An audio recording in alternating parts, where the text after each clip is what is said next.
এটি কিনা মানসি তোর সীতাখানার শেষ খড়ি জ্বলি থাকা পর্যন্ত অপেক্ষা করি থাকিবে, আর জেলা শেষ খড়িখানো জ্বলিয়া শেষ হইয়া যাবে সেলা তোক এটি কিনা ভাই বেটা লগ বন্ধু সগায় তোক এটি কিনা অন্তিম সময়ের জন্য তোক শ্মশানত ছাড়িয়া তোক অন্তিম যাত্রার জন্য বিদায় দিয়া ছাড়ি দিয়া সগায় নিজা নিজে বাড়ি চলে যাবে। কিছুদিন তো তুই উমার ভিতরত বাঁচি থাকিব, যে মানে ভাল মানসি আছিল, কথাবার্তাও অনেক ভাল করি করেছিল, কিন্তু সময়ের সাথে সাথে উমা তোক পাছত থুইয়া অনেক দূর আগে চলে যাবে। উমা তোর ঘুরি আইসার আর অপেক্ষা না করিবে, কেননা উমার জানা আছে যে মানে যেইটা একবার চলি যায় আর ওইটা কোনোদিন ঘুরি নাইসে, তাহলে এটি অপেক্ষা করি থাকিয়া কি লাভ আছে। বাস তোর তাহলে জীবন কাহিনী ইকিনাতে শেষ হইয়া যাবে। তুই উপর থাকি দেখিয়া ভাবিব যে মানে এই দুনিয়াখনত মানসি কত স্বার্থপর হয়। জেলা মুই মানসির কোনো কামত খাটিছু সেলা ওই সময় কত মানসি মোর গরদ আছিল, আর এলা আজি কিনা মুই নাই, তথাপিও দুনিয়াখান ওই রকমে চলেছে। কি দুর্ভাগ্যর বিষয়, এটি কিনা এইলা মানসিরে জন্য জন্ম নিয়া মুই পৃথিবীখানত গেছু। তুই এটি কিনা উমাক অনেক প্রশ্ন করিবার চাব, কিন্তু অনেক চেষ্টা করার পরেও তোর শব্দ উমার কানত নাশন যাবে। তুই এটি কিনা ঘুরিয়ে শিয়া আবার জীবনটা বাঁচিবার চাব, কেননা এটি কিনা তুই তোর জীবন বাঁচার কারণটা বুঝা পাইয়া যাব। তুই অনুভব করিব যে তোর জীবনের আশেপাশে থাকা জীবনটা এতবারই ভুলি গেছিস। তুই উত্তর পাইয়া যাব যে মানে কেনে তুই তোর স্বপ্নটা পূরণ করিবার পাইস নাই, কেনে তুই তোর স্বপ্নের গাড়িখান কিনিবার পাইস নাই, কেনে তুই তোর স্বপ্নের ঘর বাড়ি বান্ধিবার পাইস নাই, কেনে তুই তোর ছাওয়া ছোট গিলাক ভাল শিক্ষা দিবার পাইস নাই, কেনে তুই তোর 1000 টাকার থেকে লাখ টাকার বিজনেসটা খাড়া করিবার পাইস নাই। স্বপ্ন খালি মাত্র এটে স্বপ্ন হইয়াই থাকি গেল। তুই এটে সব থাকি বড় শিক্ষাটা হয়তো পায়া গেছিস, যে মানে আইসা জন্ম যদি কোনো কিছু করিবারও না পাও, তথাপিও কমসে কম সময় নষ্ট না করিম। তুই হয়তো ভাবিছিস যে দয়া করি খালি মাত্র 2 মিনিট যদি পায়া যাও না, তাহলে অল্প সময়ের জন্য বেটার নগদ 2টা গল্প করি আসিনু হয়, নিজের বেটির বিয়াও খান অন্য কারবার সাথত করিবার পানু হয়, নিজের মার গরুত যায় নিজের ভুল গিলার মাপ যাতে নিবার পাও, নিজের বাবার গরুত যায় বসিয়া যাতে ভালমন্দ গল্প করিবার পাও। সেলা তোর ওই সময় ধারণা হবে যে মোর সাথে 24 ঘন্টা সময় আছিল, 52 সপ্তাহ আছিল, অনেক কয় বছরও আছিল, কিন্তু মুই সেলা বেকার এমনে কত যে সময় নষ্ট করিছু।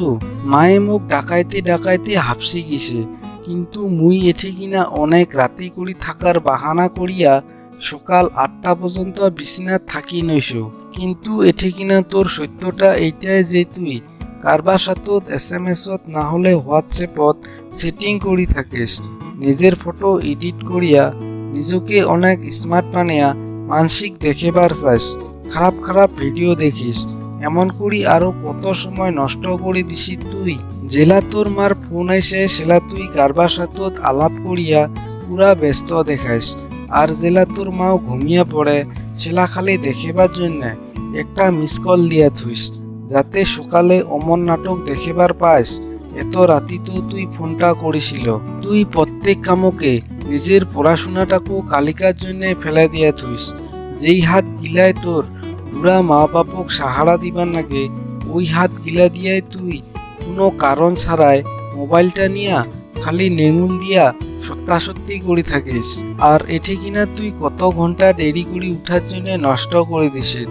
ওইলা যদি গোটায় যোগ করা যায় তাহলে কয়েকটা দিন হয়ে যাবে, আর দিনের থাকি মাস হয়ে যাবে, আর মাসের থাকি বছর হয়ে যাবে, যেটা নাকি তুই আলাদা করিয়া বাঁচিবার পালো হয়। পরিশ্রম করিয়া হয়তো তুই এঠে কিনা তোর স্বপ্ন পূরণ করিবার পালো হয়, নিজের মা বাপক হয়তো অনেক কয়টা জায়গাত ঘুরিবারও নিয়ে যাবার পালো হয়, অনেক রকম বই পড়িয়া হয়তো অনেক রকম জ্ঞান অর্জন করিবার পালো হয়, কিন্তু মরার পরে এঠে 1 মিনিট কায় জিজ্ঞাস করে 1 মাইক্রোসেকেন্ডও পাওয়া সম্ভব নহয়, কেননা জীবনের কত বছর তুই এমন করি আগতে পায়া আসিল।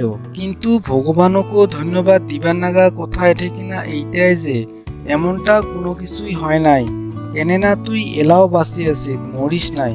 ভগৱানক ধন্যবাদ দিবার নাগা কথা যে মানে এলাও তুই এই পৃথিবীখানত বাঁচি আছিস। তোর সময় তোর স্বপ্ন এলাও পূরণ হইয়া যায় নাই। তোর বাপ মাও তোর বাড়ির মানসি গিলা এলাও তুই সফল হওয়ার অপেক্ষা করি থাকে। তোর অন্তরাত্মায় এলাও তোর স্বপ্ন পূরণ করার জন্য অপেক্ষা করি থাকে। অনেক ধন্যবাদ ভগবানক।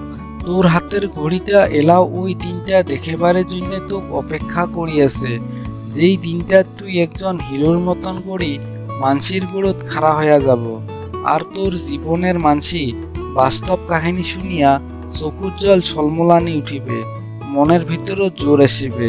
আর ওই মানসি গিলা সব থাকি আফসোস করিবে, যেই মানসি গিলাই তোক কয়েক বছর আগত অকাজিয়া ফালতু আর কিছুই করিবা নাপাবো বলিয়া নানানটা কথা কইছে।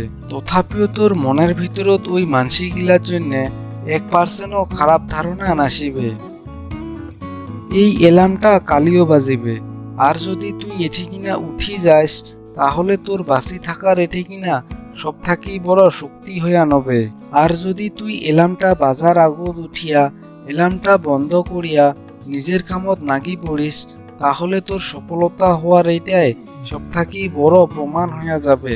আর যদি তুই অমন না করিয়া প্রত্যেক দিনে 12 ঘন্টা ঘুম যাইয়া নইস, তাহলে তোর অর্ধেক জীবনটায় মরার মতন করিয়া বাঁচিব। কেননা ঘুম যাওয়া মানসি আর মরা মানসি দুনিয়াখানত না থাকে। তার মানে বুঝা গেল তোর চিন্তা ভাবনাটায় এটি কিনা দুর্বল থাকে। আর যদি তুই প্রত্যেক দিনে 8 ঘন্টা ঘুম যাস, তাহলে তোর জীবনের 1 ভাগ অংশ এমনে পার হয়ে যাবে। আর যদি তুই প্রত্যেক দিনে 6 ঘন্টা করে ঘুমাইস, তাহলে তোর জীবনের 2 ভাগ সময় এমনে পার হয়ে যাবে। কেননা এই দুনিয়াখানের বেশিরভাগ বড়লোক গিলায় খালি মাত্র 4 ঘন্টা ঘুম যায়। রাতি ঘুম যাইয়া সকালে উঠার কারণটা মরণ আর আপনার মাঝত খালি মাত্র একদিনকার পার্থক্য হইয়া যায়, যার জন্য মরণ আইসার আগতে আপনি ঘুম থাকি উঠি যান। নিজের জীবনের কাহিনী লেখো, জীবনত যেটা করিবার চান ওইটা করি দেখাও। সকালে ঘুম থাকি তাড়াতাড়ি উঠা শিখেন, কেননা তুই বেশি দিন বাঁচিবার জন্য আরো সময়টাও দি বাড়ে নিবার না পাবো। খালি মাত্র যিকিনা সময় আছে ওকিনা সময়তে সময় ম্যানেজ করিয়া সময় নিকলি নিবার পান। যাই হোক, তো গেছে কিনা করিবার নাগিবে, আর তুই এটা করিবার পাবো। You can do it, you can manage your time. পরে যায় আফসোস করার থাকিয়া এলা আপনাক এই সময়টাক সঠিকভাবে ব্যবহার করিবার নাগিবে। সবার শেষত ভিডিওখানত একটা লাইক দেন, আর ভিডিওখান কেমন লাগিল কমেন্টত জানান।